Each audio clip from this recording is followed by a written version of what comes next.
Hi बच्चे party हुकुना मुरारा and welcome to the session. I hope you all are doing great and अपना अच्छे से ख्याल रख रहे हो, सेफ हो घरों में एंड अच्छे से खा पी रहे हो और कोरोना से बच के रह रहे हो। तो बच्चा आज हम नया चैप्टर स्टार्ट कर रहे हैं विच इज़ पॉलिनोमियल्स। ये थोड़ा सा लेंथी चैप्टर है बट हम इसको पार्ट्स में डिवाइड करके अच्छे से कर लेंगे। एनसीईआरटी की सारी प्रॉब्लम्स आप सॉल्व कर पाओगे आराम से, ठीक है। एंड इवन कुछ एक्स्ट्रा क्वेश्चंस भी लगाएंगे for sure. So this is your educator Arshdeep and I teach you mathematics on this channel. And ये मेरा अनअकैडमी का प्रोफाइल है, आप मुझे अनअकैडमी पे फॉलो कर सकते हो। होगा क्या कि जब भी मैं कोई फ्री सेशंस लेती हूँ या फिर मेरी कुछ क्लासेस आती हैं फ्री, तो आपको नोटिफिकेशन आ जाता है। And this is my invite code ARSH10 अर्श10, ठीक है। इसको यूज़ करने से आप कोई भी फ्री कॉन्टेस्ट में पार्टिसिपेट कर सकते हो, फ्री क्लासेस देख सकते हो किसी भी एजुकेटर के using this invite code. And साथ ही साथ अगर आपका मन बनता है अनअकैडमी का सब्सक्रिप्शन लेने का, तब आप आराम से ये वाला कोड यूज करके 10% डिस्काउंट भी ले सकते हो। सो स्टार्ट करते हैं आज का सेशन।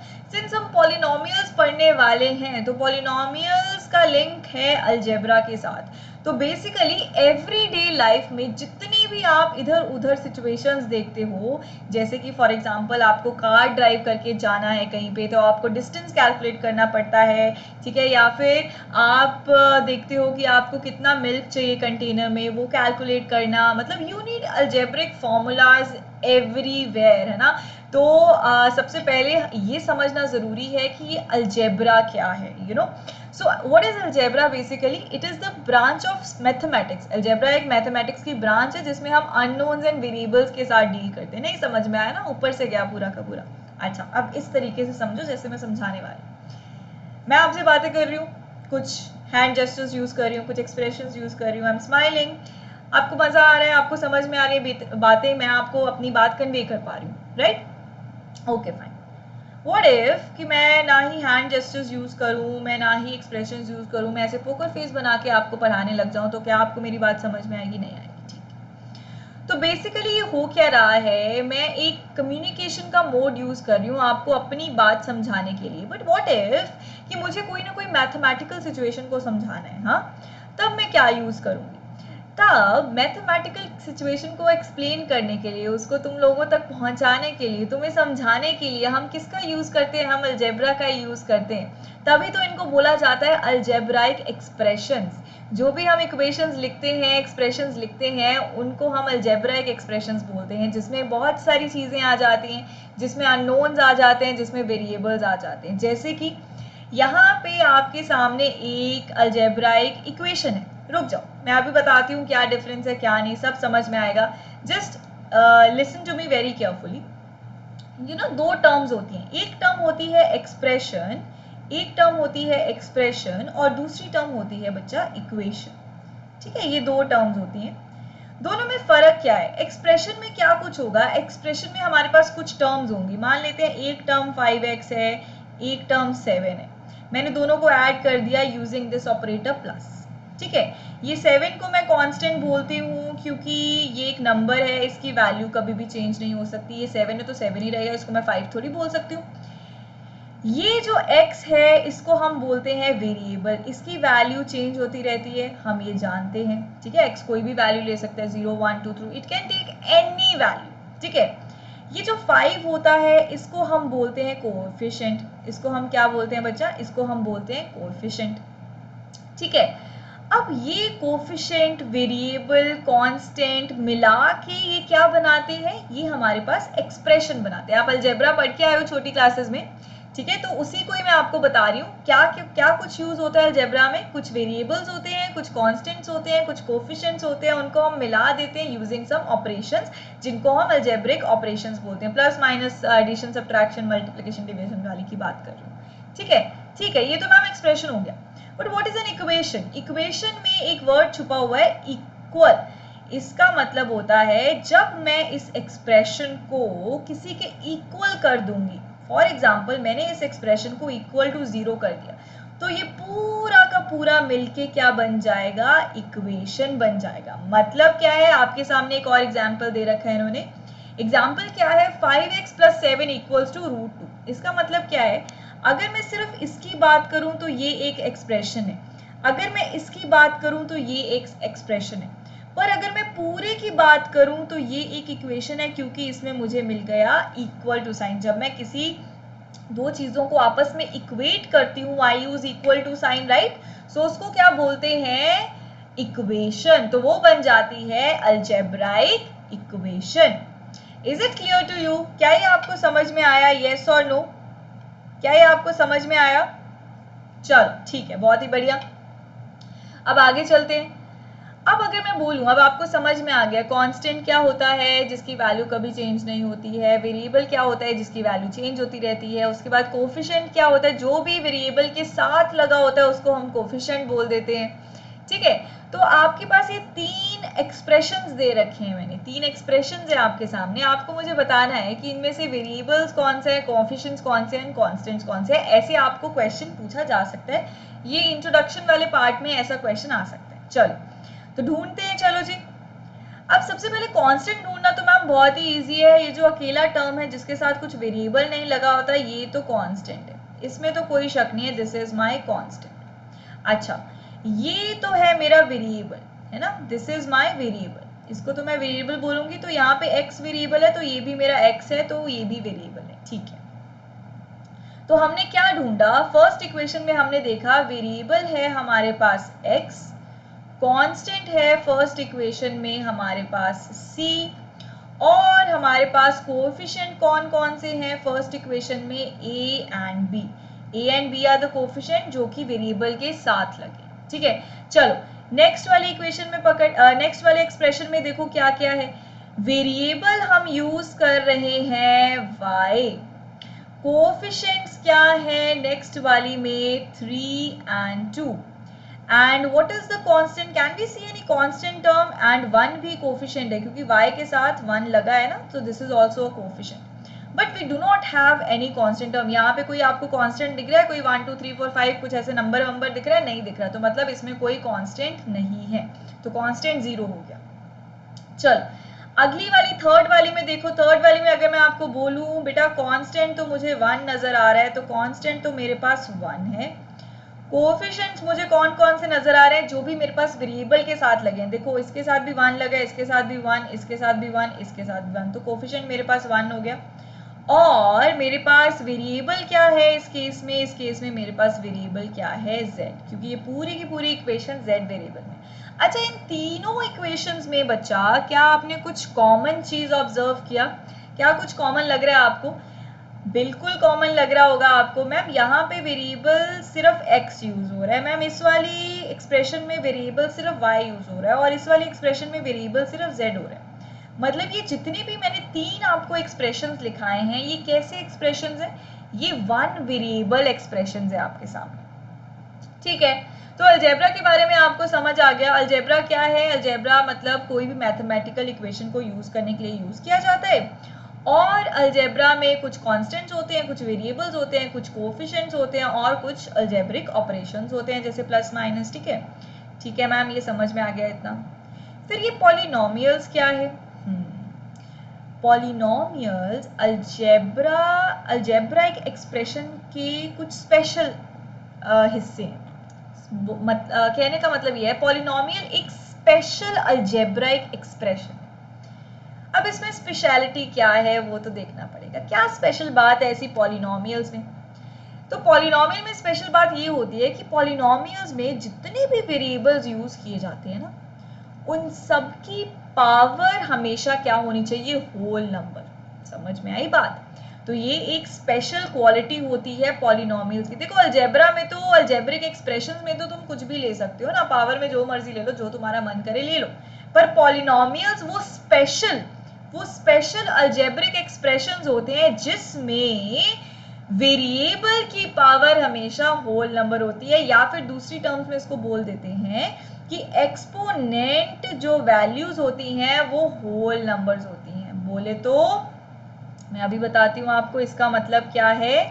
इसका मतलब बच्चा ये होता है, यहाँ पे देखो मैंने ले लिया कोई भी सपोज पॉलिनोमियल, उसका नाम दे दिया px। इसका मतलब है मैं एक पॉलिनोमियल ले रही हूँ जिसमें सिर्फ x वेरिएबल यूज करूंगी। वो पॉलिनोमियल में क्या क्या डाल रही हूँ देखो, x की power 4 plus x square plus 3x plus 5। अब आपको देखना होता है, अगर आपको बताना है, आपसे कोई पूछे बेटा बताओ कि यार ये पॉलिनोमियल है या नहीं, तो आप कैसे बताओगे? आप हर एक टर्म को चेक करते हो। इसको हम टर्म बोलते हैं, ये सारी टर्म्स होती हैं ना, इनको हम टर्म्स बोलते हैं। Term 1, term 2, term 3, term 4।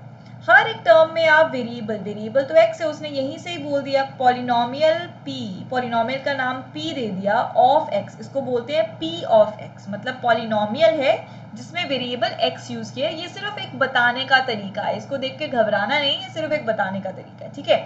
चलो अब इसमें क्या आपको मिल रहा है, मैंने देखा यार यहाँ पे x की पावर 4 है, 4 तो होल नंबर है, ये तो चलेगा। अगली टर्म पे आ गए, यहाँ पे x की power 2, 2 is also whole number, अगली टर्म पे आ गए। सिर्फ पावर को चेक करना है, सिर्फ वेरिएबल की पावर को चेक करना है आपको, और इधर उधर कहीं नहीं देखना है, ठीक है। इसको चेक किया, इसकी पावर है 1, बिल्कुल होल नंबर है। यहाँ पे कोई वेरिएबल नजर आ रहा है? नहीं, तो इसका मतलब होता है कि अगर वेरिएबल है तो उसकी पावर में 0 है, क्योंकि anything raise to the power 0 is 1 only. तो इसको तो तुम छोड़ ही दो, कांस्टेंट हो तो वो चलेगा, ठीक है, कांस्टेंट से कोई लेना देना नहीं। चलो हमें सिर्फ वेरिएबल को चेक करना है, तो सबकी पावर में होल नंबर है, यस, तो आप बोलोगे yes ma'am it's a polynomial, yes it is a polynomial. अच्छा, अगर मैं आपको कुछ ऐसा दे दूं, सपोज अब मैं आपको एक पॉलिनोमियल दे देती हूँ, जल्दी से मुझे बताना क्या ये पॉलिनोमियल है या नहीं है। मैंने आपको कुछ ऐसा दे दिया। अब कुछ बच्चे बोलेंगे yes ma'am it is a polynomial, कुछ बच्चे बोलेंगे no ma'am it's not a polynomial. तो कौन से बच्चे सही हैं देख लेते हैं। तो मैंने आपको बोला x की पावर चेक करनी, यहाँ पे देखा x की पावर में क्या है 1, बट बच्चा आपको पता है ना कि 1 अपॉन x को हम कैसे लिख सकते हैं। 1 अपॉन x का मतलब होता है x की पावर में -1, this is basically a negative exponent. Negative exponent 1 upon x हो जाता है ना, तो इसको मैं क्या लिख सकती हूँ, ये मेरे पास बन गया x की पावर 1 प्लस x की पावर -1। अब ये वाली टर्म में 1 है, होल नंबर है, चलेगा, पर इस वाली टर्म में x की पावर -1 आ गई, -1 is not a whole number, ये तो नहीं चल सकता। तो that means this p of x is not a polynomial. तो पहला सवाल ये भी आपसे पूछा जा सकता है कि आपको कुछ पॉलिनोमियल दे दिए जाएंगे और आपसे पूछा जाएगा चेक करो कि whether it is a polynomial और नॉट। ऐसे क्वेश्चन जब आप ध्यान से सही कर सकते हो, बस आपको क्या चेक करना होता है, हर एक टर्म में वेरिएबल की पावर देख लेनी होती है, ठीक है।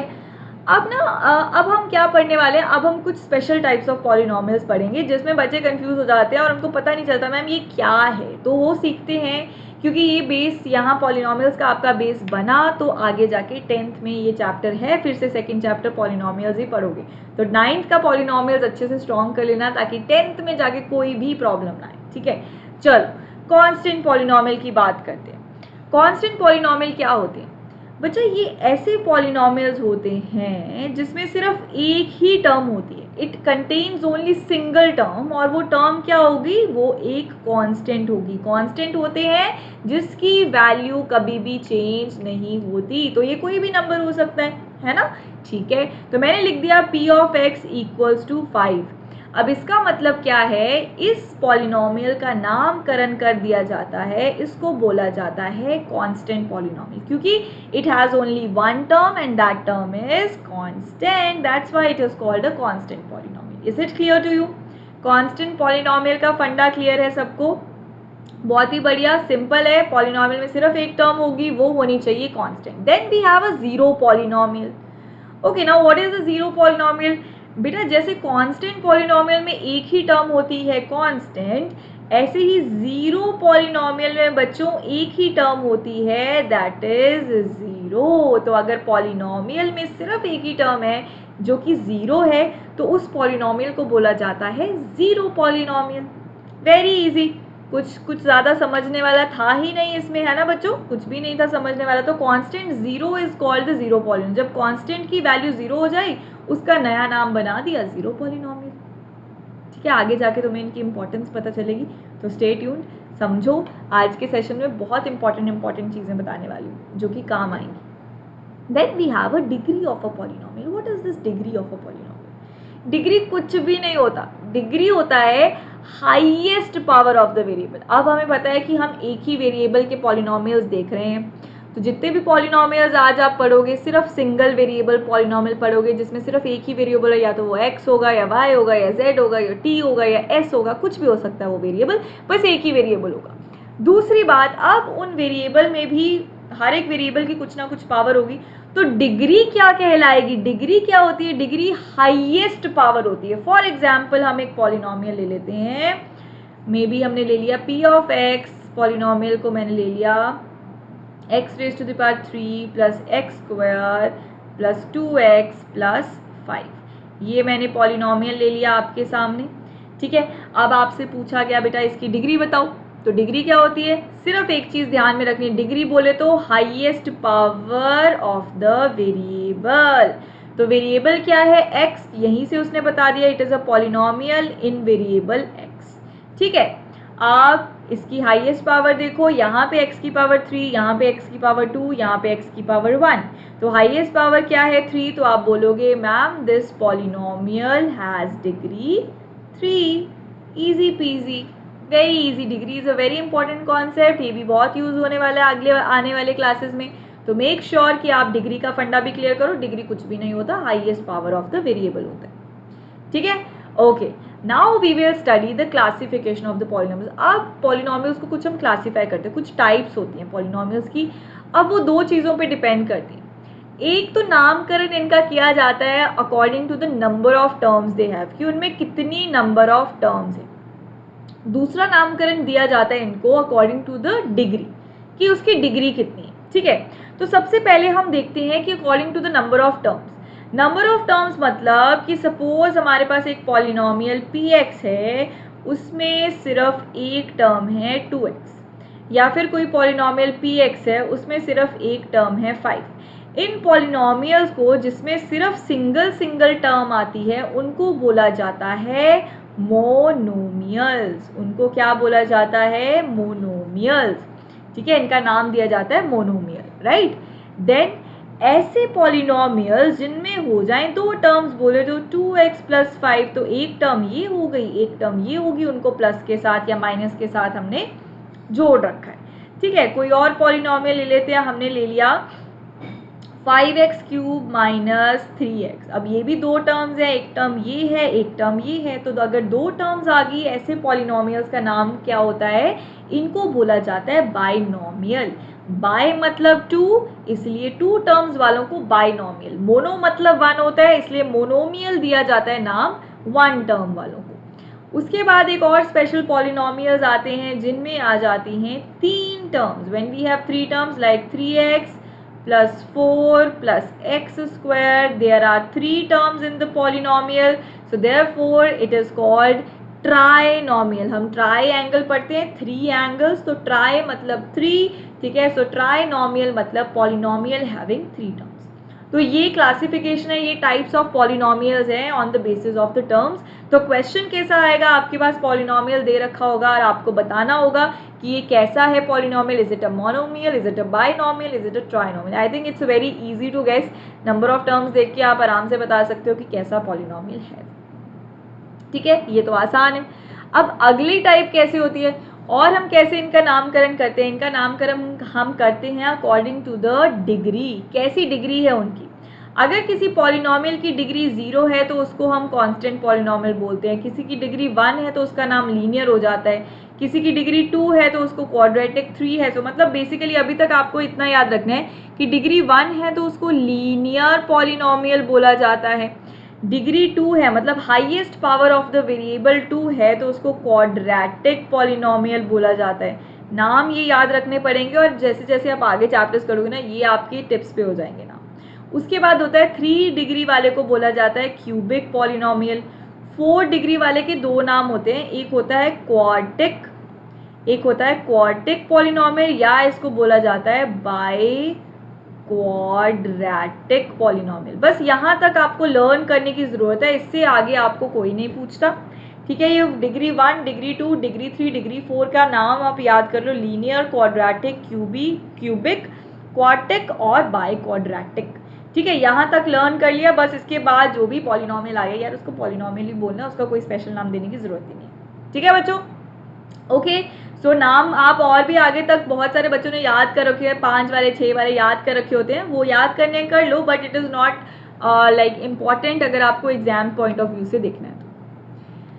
चलो अब एक बहुत ही इंपॉर्टेंट क्वेश्चन की तरफ बढ़ रहे हैं और बहुत ही इंपॉर्टेंट कॉन्सेप्ट की तरफ बढ़ रहे हैं हम। वो कॉन्सेप्ट क्या है, चलो देखते हैं। कहते हैं finding the value of a polynomial P X for X equals to C. अब क्या है, अब ऐसे क्वेश्चंस आपको पूछे जाएंगे, आपको बोला जाएगा कि पॉलिनोमियल की वैल्यू निकालो फॉर सम एक्स का वैल्यू। बोले तो मैंने कोई पॉलिनोमियल ले लिया, बोले तो पी एक्स ले लिया, ले लेते हैं x square plus 2x minus 1, और मैंने आपको बोला कि find the value of polynomial. मैंने आपको बोला find the value of the polynomial, find the value of the polynomial at x equals to 1। इसका मतलब क्या होता है, अगर ऐसा क्वेश्चन आपसे पूछा जाए तो आपको क्या करना होता है, x की जगह पे 1 पुट कर देना होता है। तो मैंने x की जगह पे पुट किया 1, तो जहाँ जहाँ पे मुझे x दिख रहा है पॉलिनोमियल में वहाँ पे मैं 1 पुट कर दूंगा। 1 पुट किया, 1 स्क्वायर प्लस 2 इंटू एक्स है तो 2 इंटू 1 हो जाएगा, माइनस 1 हो जाएगा। ये आ जाएगा 1 प्लस 2 माइनस 1, ये माइनस 1 प्लस 1 कैंसिल हो गया, तो मेरे पास आंसर क्या बन गया 2। तो आप ये आंसर दे दोगे। तो ये एक तरह के क्वेश्चन भी आपके RS अग्रवाल में बहुत सारे दे रखे हैं, NCERT में भी आपको मिल जाएंगे। तो ये क्वेश्चन में कुछ नहीं होता, बस वो बोलता है पॉलिनोमियल की वैल्यू निकालो अगर वेरिएबल की वैल्यू ये है या वेरिएबल की वैल्यू वो है, तो ईजी हो जाते हैं ये क्वेश्चंस बहुत से। ठीक है, is it clear to you? तो ऐसा ही अब आपसे क्वेश्चन पूछा गया है, find p of 1, find p of 0। अब आपको p ऑफ 1, p ऑफ 0 निकालना है। अब मैंने आपको बोला था इसका बोलने का तरीका होता है p ऑफ 1, मतलब पॉलिनोमियल की वैल्यू निकालो जब वेरिएबल की वैल्यू 1 है। p ऑफ 0 मतलब पॉलिनोमियल की वैल्यू निकालो व्हेन वेरिएबल की वैल्यू 0 है। चलो निकालते हैं। p ऑफ 1 जल्दी से निकालते हैं। p ऑफ 1 अगर हम निकालें तो यहाँ से क्या आ जाएगा, जहाँ जहाँ पे y है वहाँ पे 1 पुट कर दें, वेरिएबल की जगह पे 1, तो ये आ जाएगा 1 स्क्वायर माइनस 1 प्लस 1, तो ये कैंसिल होगा, तो ये तो 1 आंसर आ गया। तो फर्स्ट वाले का आंसर तो डायरेक्टली आ गया, p ऑफ 1 निकाल दिया। ऐसे ही हम p ऑफ 0 निकाल देते हैं फर्स्ट वाले में। p ऑफ 0 निकाला तो वेरिएबल की जगह पे 0 पुट करना है, तो 0 स्क्वायर माइनस 0 प्लस 1, तो ये भी आंसर क्या आ गया 1, तो ये भी 1 आंसर आ गया। ठीक है, अच्छा सेकेंड वाला क्वेश्चन देखते हैं। सेकेंड वाले क्वेश्चन में क्या है बच्चों, यहाँ पे आपके पास दे रखा है p ऑफ x है ना, तो मैंने p ऑफ सबसे पहले 1 निकालना पड़ेगा, जहाँ पे x है वहाँ पे 1 डालेंगे, तो 1 माइनस 1 इधर 1 प्लस 1, जहाँ जहाँ पे x था वहाँ पे 1 डाल दिया, तो 1 माइनस 1 हो गया 0, इधर हो गया 2, तो 0 इंटू 2 इज 0। अच्छा अगर हम p ऑफ उसके बाद 0 निकालें हैं तो 0 पे क्या आई इसकी वैल्यू, तो x की जगह पे 0 माइनस 1 डाला, इधर x की जगह पे 0 प्लस 1 डाला, 0 माइनस 1 होता है माइनस 1, 0 प्लस 1 होता है 1, तो आंसर क्या आया माइनस 1। तो मतलब दोनों में आपने ऐसे आंसर निकालने थे कि दोनों पॉलिनोमियल्स में एक बार वेरिएबल को 1 पुट करना था, एक बार वेरिएबल को 0 पुट करना था। ठीक है, इन क्वेश्चन को बोलते हैं finding the value of the polynomial px for x equal to c where c is any constant. ठीक है, समझ में आ गया, I hope this is clear, बहुत इजी सा है। चलो अगला देखो, अब आपसे एक और सवाल पूछा है, ध्यान से देखना। अब इस सवाल के से हम एक नया कॉन्सेप्ट समझने वाले हैं। ठीक है, सो मेक श्योर सारे बच्चे यहाँ पे अटेंशन दो। कहता what is the value of px। px आपके पास दे रखा है बेटा जी x माइनस 2। कहता what is the value of px when x equals to 2। देख लेते हैं भाई, जब x की वैल्यू 2 है तो मैं x की जगह पे 2 पुट कर देती हूँ, तो यहाँ पे मैंने 2 पुट किया तो आंसर आ गया 0, है ना। तो आप क्या बोलोगे, what is the value of px when x equals to 2, you will answer me ma'am it is 0। ठीक है, अब मैं आपको कुछ बताने वाली, क्या बताने वाली हूँ, ऐसी वैल्यू जिसको x की जगह पे पुट करने पे आंसर मिले 0। मैंने क्या बोला, ऐसी वैल्यू जिसको x की जगह पे पुट करने पे आंसर मिले 0, उस वैल्यू का एक स्पेशल नाम हो जाता है जिसने पॉलिनोमियल को 0 बना दिया। जो भी x की वैल्यू पॉलिनोमियल को 0 बना देती है ना, उसका एक स्पेशल नाम दे दिया जाता है। वो स्पेशल नाम क्या होता है, उसको बोलते हैं zero of a polynomial. So zero of a polynomial क्या है, is a number which made, जब उस नंबर को पॉलिनोमियल में पुट किया, देखो x की जगह पे कोई नंबर लिया c, जब उसको पॉलिनोमियल में पुट किया तो मेरे पास पॉलिनोमियल का आंसर बना 0, तो उस वैल्यू को बोला जाता है जीरो ऑफ द पॉलिनोमियल। जैसे कि पिछले क्वेश्चन में 2 ऐसा नंबर था जिसको मैंने x की जगह पे पुट किया था, तो 2 - 2 मेरे पास आंसर 0 बन गया था, है ना, p ऑफ 2 मेरे पास 0 बन गया था, तो इसलिए 2 को क्या बोला जाएगा, 2 को बोला जाएगा जीरो ऑफ द पॉलिनोमियल। तो बहुत सारे बच्चे कंफ्यूज जाते हैं, ma'am what is the zero of the polynomial, they will say me ma'am zero. No, zero of the polynomial ऐसी स्पेशल वैल्यू को अवॉइड दिया जाता है जिस वैल्यू को तुम जब पॉलिनोमियल में डालो वेरिएबल की जगह पे तो आंसर जीरो आ जाए। तो जब तक आंसर जीरो नहीं आता कोई value zero of the polynomial का किरदार नहीं निभा सकती। समझ में आई बात? अच्छा ठीक है, तो मैं एक और आपको एग्जाम्पल दे देती हूँ। चलो आगे बढ़ने से पहले चलो एक और एग्जाम्पल करते हैं, ठीक है। अब मैं आपको बोलती हूँ जीरो ऑफ द पॉलिनोमियल निकाल के दिखाना है आपको। मैं आपको पॉलिनोमियल दे रही हूँ p of x equals to x 2x plus 3, ये दिया मैंने पॉलिनोमियल दे दिया p of x equals to 2x plus 3। आपको मुझे बताना है what is the zero of the polynomial. बोले तो अगर मैंने ऐसा पूछा what is the zero of the polynomial, आपने सोचना क्या है, मुझे ऐसी x की वैल्यू चाहिए जिसको मैं यहाँ पॉलिनोमियल में x की जगह पे डालूं तो मेरे पास उत्तर जीरो आना चाहिए, आंसर जीरो आना चाहिए, ठीक है मैम। ओके, तो इसको निकालने का पता है एक शॉर्टकट होता है। एक तो बच्चे हिट एंड ट्रायल करेंगे, यार क्या डालूंगा ना, एक शॉर्टकट होता है। शॉर्टकट क्या होता है, एक काम करते हैं, जब भी जीरो ऑफ द पॉलिनोमियल निकालना हो ना, तुम पॉलिनोमियल को उठाओ और इक्वल टू जीरो कर दो और फिर x की वैल्यू निकाल लो। तो x की वैल्यू निकाली मैंने, 2x इधर रखा, प्लस 3 उधर गया, -3 बन गया, x आ गया मेरे पास -3/2। मतलब डायरेक्टली मैंने सीधी जंप करके वो वैल्यू निकाल ली। अब इसको पुट करके देखते हैं, ये वाली वैल्यू ना, इसको पुट करके देखते हैं। x की जगह पे डाला -3/2 प्लस 3, 2 के साथ 2 कैंसिल, ये बन गया -3 प्लस 3, ये कैंसिल होके बन गया 0। भाई आ गया आंसर 0। तो मतलब ऐसी वो चमत्कार करने वाली वैल्यू कौन सी है जिसने मुझे 0 आंसर दे दिया, वो वैल्यू क्या थी x की, ये -3/2 थी। -3/2 ऐसी x की वैल्यू है जिसने मुझे आंसर 0 दे दिया। So this becomes the zero of the polynomial. तो सीधा सा सिंपल सा फंडा है कि अगर आपको जीरो ऑफ द पॉलिनोमियल निकालने के लिए बोला जाए तो मेरे बच्चों ने क्या करना है, आपने वो पॉलिनोमियल को उठा के जीरो के इक्वल बस पुट कर देना और आपके पास आंसर आ जाएगा। Is it clear to you?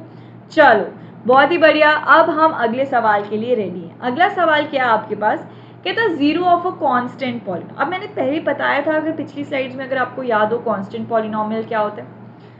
Constant polynomial वो पॉलिनोमियल होता है जिसमें सिर्फ एक ही टर्म होती है जो कि कांस्टेंट है। मान लेते हैं 5 है, तो ये मेरा कांस्टेंट पॉलिनोमियल हो गया। अब इसका जीरो निकालना है। अब इसका जीरो निकालना है, बताओ कैसे निकालेंगे। अच्छा, जीरो निकालना है मैम, मतलब मुझे x की ऐसी वैल्यू मैं पुट करूं कि मेरे पास आंसर 5 बन जाए। अच्छा, तो मुझे सबसे पहले बताओ 5 का मतलब क्या होता है। 5 का मतलब ये नहीं होता 5 के साथ कौन मल्टीप्लाई हो गया। अगर मैं 5 के साथ x की पावर 0 मल्टीप्लाई कर दूं, मुझे जल्दी से बताना, अगर 5 के साथ मैं x की पावर में 0 मल्टीप्लाई कर दूं तो मेरे पास आंसर क्या आएगा, आंसर क्या आएगा बताना जल्दी से। 5 इंटू एक्स की पावर 0 क्या होता है, anything raise to the power 0 is 1, तो आंसर तो 5 आ रहा है। आंसर तो मेरा चेंज नहीं हो रहा, पहले भी 5 था अब भी 5 है, ठीक है। तो अगर मैं 5 के साथ x to the power 0 multiply करता हूँ तो मेरे पास क्या आ रहा है, 5 ही आ रहा है, ठीक है, ठीक है। अच्छा पहले तो अच्छा रुक जाओ, पहले तो मुझे एक चीज़ बताना, यहाँ पे एक कॉन्सेप्ट आपको क्या निकालना था, zero of the constant polynomial नहीं पूछना था मुझे, यहाँ पे आपसे पूछना था degree of the constant polynomial. मुझे आपसे पूछना था degree of the constant polynomial यहाँ पे क्या होगा। अच्छा, degree of the constant polynomial आपको क्या लगता है कि क्या होगा। डिग्री क्या होता है, highest power of the x, है ना, highest power of the x, x is the variable, तो मतलब x की मैं सबसे हाईएस्ट पावर क्या लिख सकती हूँ, 0 ही लिख सकती हूँ, तभी ये कांस्टेंट पॉलिनोमियल रहेगा। क्योंकि अगर मैं x की पावर, अगर मैं इसके साथ x की पावर 1 कर देती हूँ, ये तो 5x बन जाएगा। पर अगर 5x बन गया तो ये कांस्टेंट पॉलिनोमियल तो रहा ही नहीं, because this is not a constant, है ना। ये तो कांस्टेंट नहीं है, कांस्टेंट में तो वेरिएबल होता नहीं है। तो मतलब मेरे पास सिर्फ एक ही ऑप्शन है, वो है x की पावर 0 होना। तो मतलब अगर आपसे पूछा जाए degree of the constant polynomial, तो आप क्या आंसर दोगे, आप ये आंसर दोगे कि इट इज 0। तो degree of the constant polynomial is 0। यहाँ पे क्वेश्चन ऐसे बनना था degree, there is a typo error, degree लिखना था यहाँ, ठीक है। तो डिग्री क्या होता है कांस्टेंट पॉलिनोमियल का, 0 होता है। चलो अब ऐसे ही डिग्री ऑफ अ 0 पॉलिनोमियल बताओ क्या होगा, डिग्री ऑफ अ 0 पॉलिनोमियल क्या होगा ये आपको बताना है। अब यहाँ पे दो क्वेश्चन बन चुके हैं। यहाँ पे मैं आपसे पूछ सकती हूँ बेटा 0 बता दे पहले, 0 पॉलिनोमियल क्या। सबसे पहले तो 0 पॉलिनोमियल क्या है, p of x equals to p of x, रुको यहाँ पे कलर आपको नहीं दिख रहा है ना, रुक जाओ। सबसे पहले 0 पॉलिनोमियल क्या होता है, उसमें सिर्फ एक ही टर्म होती है 0, ठीक है। उसमें कोई x है ही नहीं, उसमें कोई x है नहीं। तुम x की कोई भी वैल्यू ले लो उठा के, तुम x की कोई भी वैल्यू ले लो, तो आंसर हमेशा तुम्हारे पास क्या बन रहा है, आंसर 0 ही आएगा। क्योंकि x जब है ही नहीं तो आंसर 0 ही रहेगा ना, है ना। तो इसलिए तुम इसका क्या आंसर दोगे कि 0 of a 0 polynomial can be any real number. यहाँ पे तो वो क्वेश्चन वैलिड है, क्योंकि यहाँ पे हमारे पास आंसर ऑलरेडी 0 पॉलिनोमियल, तो 0 तो आंसर आ ही रहा है। तो x की वैल्यू जो मर्जी डालो, p1 डालो वो भी 0 आएगा, p2 डालो वो भी 0 आएगा। जब उसमें सिर्फ एक ही वैल्यू है, एक ही टर्म है पॉलिनोमियल के अंदर, ठीक है, और वो टर्म तो 0 है, कांस्टेंट है, वो तो कभी भी चेंज नहीं होगी। मुझे तो 0 से मतलब, अगर 0 है तो वो 0 पॉलिनोमियल बन जाएगा, है ना। अच्छा, और मुझे 0 निकालना है तो आंसर 0 आना चाहिए। तो अगर मैं p की कोई भी वैल्यू डालूँ, यहाँ पे 1 डालूँ, 2 डालूँ, 3 डालूँ, 100 डालूँ, तो आंसर तो फिर भी 0 ही बन रहा है। तो मतलब कोई भी रियल नंबर मेरा 0 पॉलिनोमियल का 0 बन सकता है। अच्छा, अब दूसरा सवाल इसमें आ जाता है, दूसरा सवाल आ जाता है कि डिग्री क्या होगी। ये बहुत कंफ्यूजिंग रहता है, डिग्री ऑफ द 0 पॉलिनोमियल। अच्छा, पॉलिनोमियल मेरे पास है p of x equals to 0। Degree निकालने के लिए मुझे देखना होता है वेरिएबल की हाईएस्ट पावर, ऐसे ही देखना होता है। चलो साथ में लगाया वेरिएबल, उसकी हाईएस्ट पावर मैं क्या रखूं, चलो 1 कर देते हैं। तो 0 मल्टीप्लाई बाय x क्या हो जाएगा, 0। आंसर आ गया, आंसर में कोई बदलाव नहीं है, पहले भी 0 था। मैं यहाँ पे लिख देती हूँ कौन सा पॉलिनोमियल लेके चल रहे हैं, आंसर में बदलाव नहीं आना चाहिए। अच्छा, अगर मुझे डिग्री चेक करनी है, मैं x की पावर अगर 100 ले लूँ, तो 0 इंटू एक्स की power 100, 0 multiply by anything is 0। अगर मैं x की पावर 10 ले लूँ, तो 0 मल्टीप्लाई बाय एक्स की पावर 10, तब भी 0, है ना। आंसर में कोई बदलाव नहीं आ रहा। तो डिग्री क्या हो रही है बेटा, अगर मैं x की पावर 1 ले लूँ, हाईएस्ट पावर यहाँ पे 1 है, यहाँ पे हाईएस्ट पावर 100 है, यहाँ पे हाईएस्ट पावर 10 है। मतलब मैं कुछ भी ले लूँ, like it can be anything, it can be anything, तो मेरे पास आंसर तो 0 ही बन रहा है, उसमें तो कोई फर्क आ ही नहीं रहा, ठीक है। तो डिग्री ऑफ अ 0 पॉलिनोमियल क्या होगा, इट इज इनफाइनाइट, या फिर हम बोलेंगे it is not defined, we can not define it actually, you will say it is not defined. So degree of a 0 polynomial is not defined. ध्यान से सोचो, आप डिग्री निकालने के लिए क्या देखते हो, वेरिएबल की हाईएस्ट पावर। तो अगर 0 पॉलिनोमियल है, उसके साथ वेरिएबल क्या लग सकता है, वेरिएबल कोई भी लगा लो यार, उसकी पावर तुम कुछ भी ले लो, उसकी पावर तुम कुछ भी ले लो, कोई फर्क पड़ेगा, आंसर तो यार 0 ही आएगा ना, कोई फर्क तो पड़ने नहीं वाला। तो कुछ भी पावर ले लो, तो वो हम क्या बोलेंगे, कुछ भी को हम बोल देते हैं नॉट डिफाइंड, कि हम उसको अच्छे से डिफाइन ही नहीं कर सकते। तो ये एक बहुत ही इंपॉर्टेंट क्वेश्चन बन जाता है कि degree of a 0 polynomial is not defined, degree of a constant polynomial is 0, degree of a constant polynomial is 0। ये मैंने आपको दिखाई दिया था। 2 के साथ अगर कोई वेरिएबल लगाया तो वो x की पावर 0 लगाए, तभी वो 2 बन रहा है, क्योंकि ये 1 होता है। तो 2 के साथ 1 के साथ मल्टीप्लाई होकर 2 ही बना देगा। तो ये x की हाईएस्ट पावर क्या हो सकती है इस केस में, 0 हो सकती है, 0 के अलावा कुछ नहीं हो सकती। तो degree of a constant polynomial is 0, but degree of a 0 polynomial is not defined, ठीक है। चलो अब bye convention every real number is the zero of the polynomial, ये तो मैंने आपको समझा दिया, क्योंकि ऑब्वियसली जीरो पॉलिनोमियल है तो उसका आंसर तो हमेशा जीरो ही बन रहा है, क्योंकि पॉलिनोमियल में ही सिर्फ एक टर्म है, दैट इज जीरो। अब मैंने आपको finding zero of a polynomial बता दिया। जीरो ऑफ द पॉलिनोमियल निकालने के लिए सबसे ईजिएस्ट मेथड क्या होता है, पॉलिनोमियल को ही उठा के जीरो के बराबर पुट कर दो। अब जनरल फॉर्म में अगर मैं बोलूँ बेटा ए एक्स प्लस बी मेरे पास कोई पॉलिनोमियल है, इसकी जीरो निकालो, तो तुम इसको जीरो के इक्वल पुट कर दो। तो यहाँ से x की वैल्यू निकालो, ये आई माइनस बी, एक्स आ गया मेरे पास माइनस बी अपॉन ए।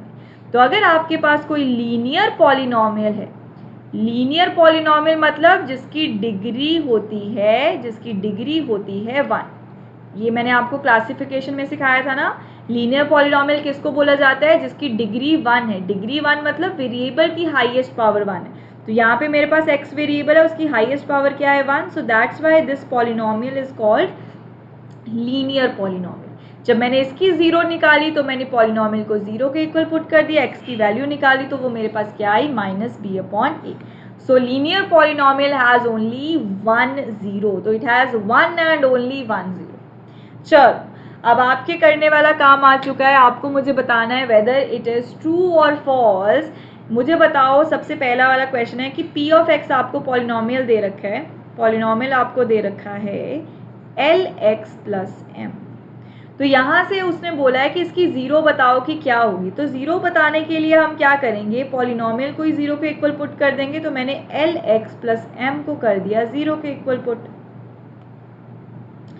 कर दिया, ठीक है। अच्छा, तो यहाँ पे अगर हम देखें lx किसके बराबर आ जाएगा माइनस m, फिर x किसके बराबर आ जाएगा माइनस m अपॉन l। तो ये जो x का वैल्यू है this is the zero, this is the zero of the polynomial. तो ये क्या हो जाएगा, this is the zero of the polynomial, ठीक है। अगर तुम इसको पॉलिनोमियल में पुट करोगे देखना आंसर जीरो ही आएगा। मैं पुट करके दिखा भी देती हूँ। मैंने पॉलिनोमियल में minus m upon L put किया, मतलब x की जगह पे minus m upon L put करूँगी तो मेरे पास क्या आएगा minus m plus L, zero ही आंसर आ रहा है। सो यस, यहाँ पे आएगा true, yes this is the zero of the polynomial. अब अगले वाले को चेक करो, क्या ये जीरो ऑफ द पॉलिनोमियल है। नेक्स्ट केस में तुम कैसे चेक करोगे, आप देखोगे जीरो निकालना है मैम, तो मैं पॉलिनोमियल को उठा के जीरो के इक्वल पुट कर दूंगा और वेरिएबल की वैल्यू निकाल लूंगा। तो 2x आया माइनस वन के इक्वल, x आया माइनस वन अपॉन टू के इक्वल, तो जीरो क्या है माइनस वन अपॉन टू। पर यहाँ पे क्वेश्चन में आपको क्या दे रखा है 1 अपॉन टू, सो इसका आंसर आ जाएगा false, this is not the zero, क्योंकि जीरो क्या है इसका माइनस वन अपॉन। तो ऐसे आप डायरेक्टली चेक भी कर सकते हो। Simple zero of the polynomial निकालने के लिए पॉलिनोमियल को ही जीरो के इक्वल पुट कर देना होता है बच्चा। अब चलो ये वाला क्वेश्चन भी करके दिखा दो मुझे फटाक से। कह रहा find the zero of the polynomial, तो आपको शॉर्टकट तो मैंने बता ही दी है। पॉलिनोमियल को उठाओ जी, जीरो के इक्वल पुट किया करो जी, x की वैल्यू निकालो जी, तो x माइनस टू, तो यहाँ पे x का value minus two upon three, तो that will be your answer, this is the zero of the polynomial. चाहे तुम पुट करके देख लो, मैंने पुट कर दिया, वेरीफाई भी करके दिखा सकते हो उसको। ये मैंने मैम वेरीफाई किया जब मैंने x की जगह पे डाला minus two upon three plus two, तो मेरे पास minus two plus two, zero answer आ गया। So this means yes I am right, this is the zero of the polynomial. Next question is px equals to ax। अब इसका zero कैसे निकालोगे बच्चों, इसका भी जीरो निकालने के लिए तुम क्या करोगे, ax को जीरो के इक्वल पुट करके x का वैल्यू निकाल दोगे। तो x का वैल्यू क्या आएगा, यहाँ पे a x के साथ मल्टीप्लाई हो रहा है, इक्वल टू के उधर जाके a उसके साथ डिवाइड हो जाएगा। अच्छा, अब कुछ बच्चे कंफ्यूज हो जाते हैं, इसको बोल देते हैं मैम ये नॉट डिफाइंड होता है। नहीं, नॉट डिफाइंड क्यों नहीं होता, क्योंकि मैं इसको ऐसे भी तो लिख सकती हूँ, जीरो वन अपॉन ए के साथ मल्टीप्लाई होता है। और आपको पता है zero multiply by anything is zero. जिनको वैसे नहीं समझ आता वो ऐसे समझ सकते हैं, otherwise zero divide by anything is also zero.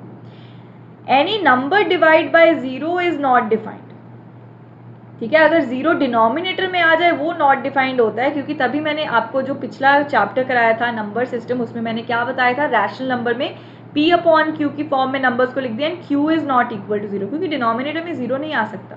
Numerator में अगर जीरो आ गया तो वो जीरो ही बना देते, ठीक है। चलो अब ये तुम्हारा होमवर्क क्वेश्चन है, this is your homework question. इसका आंसर मुझे तुमने देना है कमेंट सेक्शन के अंदर। इसका भी तुमने जीरो निकाल के बताना है कि zero of the polynomial px क्या होगा। तो इसका आंसर कमेंट सेक्शन में दे देना, जो आंसर देगा फास्टेस्ट उसका होमवर्क स्टार्स की लिस्ट में नाम आ जाएगा। सो बच्चों thank you so much. And अगर आपको लगता है कि आप रेगुलरली पढ़ना चाहते हो अनअकैडमी के प्लेटफॉर्म पे, तो आप ये सब्सक्रिप्शन बिल्कुल ले सकते हो। ठीक है, तो आपको मिलता क्या है, क्या क्या है, ये सब चीज़ें आपको मिल जाती हैं। देखो आप घर पे आराम से बैठ के पढ़ सकते हो, क्योंकि अब भी स्कूल्स नहीं ओपन होने वाले। ठीक है, आपको कोई ना कोई सहारा चाहिए अच्छे से पढ़ाई करने के लिए। 9th बेस होता है, ठीक है, 9th को ख़राब मत करना, 10th में बहुत डिफिकल्टी आएगी। तो 9th को ढंग से पढ़ लेना। ठीक है, 9th 10th 11th 12th are the crucial classes, तो इस पर ध्यान दो। ठीक है, अगर आप खुद से पढ़ सकते हो वेल एंड गुड, बट अगर आपको किसी एजुकेटर की हेल्प चाहिए, रेगुलर बेसिस पे सेशंस चाहिए, डाउट क्लियरिंग सेशंस चाहिए, तो प्लीज़ आप इसका इंतज़ाम कर लो। If you can afford it, I will always say, अगर अफोर्ड कर सकते हो तभी। ठीक है, देखो आपको टॉप एजुकेटर से पढ़ने का मौका मिलता है। आप किसी भी अपने फेवरेट एजुकेटर से पढ़ सकते हो। कोई भी आपको फोर्स नहीं करेगा कि फलाने से पढ़ना है आपको, या फिर इसी कोर्स में पढ़ना पड़ेगा, इसी बैच में पढ़ना पड़ेगा। Nobody tells you that, you decide it for yourself. Okay, then we have regular doubt clearing sessions, है ना। डाउट क्लियरिंग सेशंस होते हैं हमारे पास, एवरी 3 सेशन के बाद एक डाउट क्लियरिंग सेशन होता है, जो भी पिछली 3 क्लासेस में कराया। अगर उसमें भी थोड़ा सा भी डाउट है तो साथ के साथ तुम्हारा डाउट सेशन में क्लियर हो जाता है। ऊपर से पूरा का पूरा सिलेबस कवरेज होगा, यस पूरा सिलेबस आपको कवर कराया जाएगा। देन वी हैव कि आपको मेंटरशिप एंड गाइडेंस भी प्रोवाइड करी जाती है अगर आप सब्सक्रिप्शन लेते हो। स्टडी मटेरियल तो ऑन पॉइंट आपको मिलता ही है। आप जैसे एक बार सब्सक्रिप्शन लेते हो, आप किसी भी एजुकेटर के कंटेंट को देख सकते हो, किसी भी एजुकेटर के नोट्स को डाउनलोड कर सकते हो, तो आपको फुल फ्रीडम मिल जाता है। ठीक है, then there are number of practice test, there are number of live series. ठीक है, एंड अगर आपको लगता नहीं कि आप नहीं डिसाइड करके आए कि आपको कौन से एजुकेटर से पढ़ना है, तो आप डायरेक्टली बैच कोर्सेज में इनरोल हो जाओ। तो बैच कोर्सेज में आपका हर एक सब्जेक्ट का ख्याल रखा जाता है। ठीक है, तो अगर मैं आपको ऑल इन ऑल रफली इसका आइडिया दे दूं, तो रफली आइडिया ये है कि 1250 में आपका पूरा काम बन जाएगा। आपको सारे सब्जेक्ट्स मिल जाते हैं 1250 पर मंथ में। ठीक है, और अगर आप 9th का सब्सक्रिप्शन ले रहे हो, तो आपको 10th 11th एंड 12th का सब्सक्रिप्शन अभी के लिए फ्री मिल रहा है। This is the offer which is going on.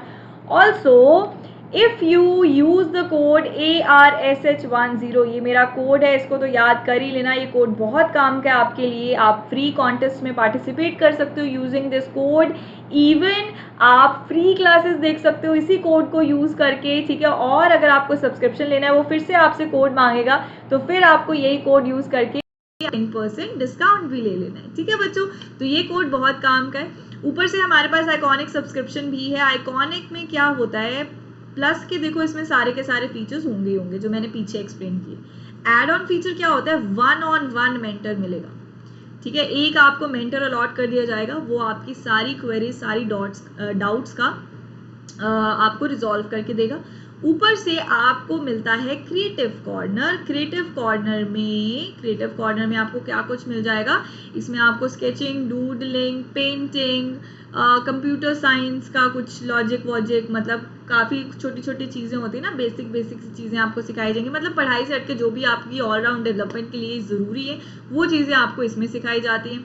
ठीक है, so that was all for today. अगर आपको लगता है कि आपको सब्सक्रिप्शन लेना चाहिए, तो do not forget to use my code which is ARSH10, ARSH is my name, और साथ में 10 लगा देना। Simple to learn, easy to learn है ना, अर्श लगा दोगे फिर भी काम बन जाएगा। ठीक है, सो हकुना मटाटा guys, I hope you like the session and share it with your friends. Subscribe to the channel if you haven't subscribe it yet. ठीक है, तो thank you so much for your patience and attending the session. ठीक है, तो आज के लिए इतना ही, फिर अगले सेशन में देखते हैं क्या करेंगे। ठीक है, तो कमेंट सेक्शन में आंसर ज़रूर दे देना जो भी होमवर्क क्वेश्चन है।